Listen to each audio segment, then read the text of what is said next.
शांत चाणक्य आश्रम में एक छात्र बुद्धिमान चाणक्य के सामने ध्यान मग्न होकर बैठा है। हवा चिंतन से भरी हुई है।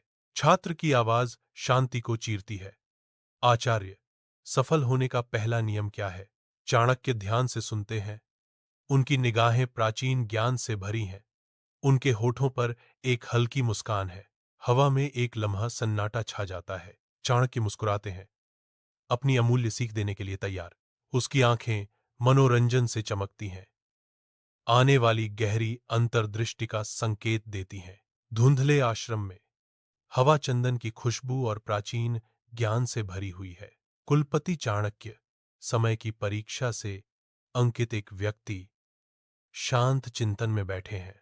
उनकी वृद्ध आंखों में अटूट तीव्रता है, जो वर्षों के गुजरने से भी न टूटने वाली भावना को दर्शाती है। कुलपति चाणक्य अनुभव के भार के साथ बोलते हैं, जो काम शुरू करो उसे पूरा करो। अधूरे छोड़े गए काम इंसान को कभी आगे नहीं बढ़ाते। विशाल आकाश के नीचे छात्र खेत जोतने लगता है।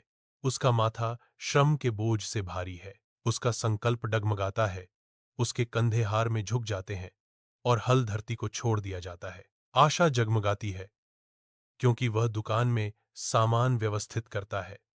प्रत्येक वस्तु एक मूक वादा। बेचैनी लौटती है। वह बेचैन होता है।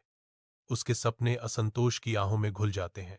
दुकान के दरवाजे समय से पहले बंद हो जाते हैं। दिन की असफल उम्मीदों को सील कर देते हैं। थकान भरी हरकतें बार बार की विफलता का एक पैटर्न उकेरती हैं, जो स्थगित सपनों का प्रमाण है। चंद्रगुप्त के आश्रम में एक छात्र लौटता है। उसका मन असफलता के भार से कुचल गया। चाणक्य की आवाज भारी हवा में गूंजती है। अधूरे कार्य ही व्यक्ति की सबसे बड़ी कमजोरी है। चाणक्य आगे कहते हैं, सफलता अंत तक प्रयास करने वालों की होती है। छात्र को एक मूक एहसास होता है।